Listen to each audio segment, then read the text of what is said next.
بھائی نے کہا کہ میری والدہ نے کہا، جس نے کسی لڑکی سے شادی کر لی ہوگی، اگلا یہ بتاتا ہے کہ میری ماں نے کہا میں مر جاؤں گی تو اس لڑکی کو طلاق دے دے،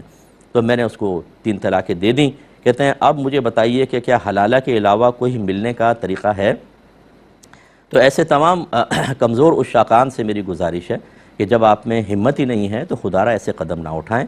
آپ نے پہلے کسی کی بچی کی زندگی خراب کر دی، وہ وعدے کیے ہوں گے میں تمہارا ساتھ دوں گا اور یہ ہوگا اور وہ ہوگا، اور 2 منٹ میں آپ والدہ کے سامنے آپ ڈھیر ہو گئے اور کسی کی زندگی کو آپ نے خراب کر دیا۔ اب میں آپ سے کویسچن کرتا ہوں کہ جو کم ہمتی ابھی پیدا ہوئی یا جو والدہ کے مر جانے کا خوف آپ کے قلب میں پیدا ہوا جس کی وجہ سے آپ نے طلاق کا اقدام کر لیا، اگر حلالہ کر کے یا بغیر حلالہ کے فرض کر لے کوئی ایسا راستہ ہو تو آپ دوبارہ شادی کر لیں گے، تو پھر آپ کے اندر وہ ہمت کہاں سے آ جائے گی کہ آپ والدہ سے ٹکرا جائیں اور پھر آپ یہ کہہ دیں گے کہ اب مرنا چاہو مر جاؤ، پہلے تو میں نے خیال کر لیا اب نہیں؟ کیا والدہ کا سارا ادب دل سے نکل جائے گا؟ کیا کہیں گے آپ؟ اور آپ جیسے کمزور اور بزدل انسان کو کیوں ہم ایسا طریقہ بتائیں کہ آپ وہ کرنے کے بعد پھر کسی کے بچے کو آزمائش میں ڈالیں اور پھر والدہ بلا کر آپ کو ڈانٹے ڈپٹے تو آپ نے چاہے دوبارہ طلاق دے دیتا ہوں؟ یہ کھیل کود کرنا بالکل غلط ہوتا ہے۔ اگر آپ نے صحیح آپ بیٹے نے شادی کی تھی، والدہ کو چاہیے تھا کہ وہ طلاق نہ کرواتی، والدہ بھی گناہگار ہوئی ہیں، یاد رکھیں۔ پہلی بیٹے کو روکتی ہیں، اگر نہیں رکا اس نے کر لی شادی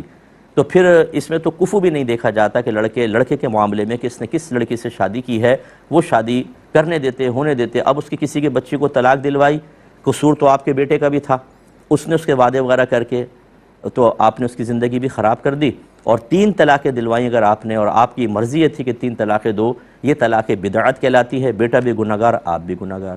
تو خلاصہ کلام یہ ہے کہ بہرحال اگر 3 طلاقیں دی ہیں، حلالہ کے بغیر بیٹا کچھ بھی نہیں ہو سکتا، حلالہ کے بعد ہی، لیکن ہمارے مشورہ یہ ہے کہ یہ قدم اٹھانے سے پہلے 50 بار آپ سوچیں، اپنے اندر کوئی طاقت اور ہمت پیدا کریں، ورنہ آپ دنیا بھی اپنی خراب کریں گے اور ہو ہی رہی ہے، بچی بھی اذیت میں، آپ بھی، والدہ بھی اذیت میں، اور آخرت تو ابھی اب موجود ہے، ڈے آف ججمنٹ میں آپ کو جواب دہ ہونا پڑے گا۔ کہتے ہیں کہ کسی نے قسم کھائی کہ اگر میری